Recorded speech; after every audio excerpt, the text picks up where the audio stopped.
TV யோசிக்கும், ஆரிய வந்து நம்ம சீக்கிரம் இறக்காதனால ஓவரா ஆரிக்கு ஒரு ஃபாலோயிங் வந்துருச்சு. அவன ஜெயிக்க வைக்க வேண்டியதா இருந்துச்சு.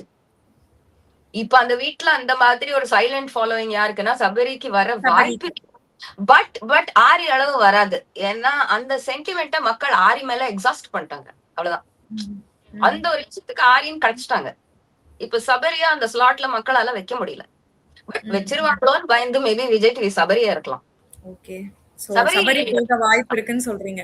ஓகே. ஆமா. Vijay TV will remove one of the stronger players இந்த வாட்டி. So Sabari strong player. Amit கொஞ்சம் ஸ்ட்ராங் ஆயிட்டு வராரு. அமித் தூக்க மாட்டாங்க. அவர் கன்னடா பிக் பாஸ் இல்ல. பிக் பாஸ் கனெக்ஷன் இருக்கும். அமித் உள்ள வரும்போதே நான் அட்லீஸ்ட் டாப் 5க்கு வரணும். இல்லன்னா அந்த போட்டியிலேயே வரலன்னு சொல்லிட்டு அந்த ஒரு இதுலதான் வந்திருப்பாரு உள்ள. சோ அமித் எப்படியாச்சும் நெப்போட்டிசம் வழியா டாப் 5 வந்துருவாரு. இந்த வாரம் அவங்களுக்கு முக்கியமான கண்டெஸ்டன்ட் இதுக்கு மேல இவங்க கண்டென்ட் கொடுக்க வாய்ப்பு இல்ல. ஐ மீன் கொடுத்தாலுமே சமத்து கண்டென்ட்டா தான் கொடுத்துட்டு இருப்பாங்க அப்படின்னு விஜய் டிவி டீம் சபரியா தான் நோட்டம் போட்டு வச்சிருக்கோம். மோஸ்ட்லி அவர் தான் இறக்குவாங்க.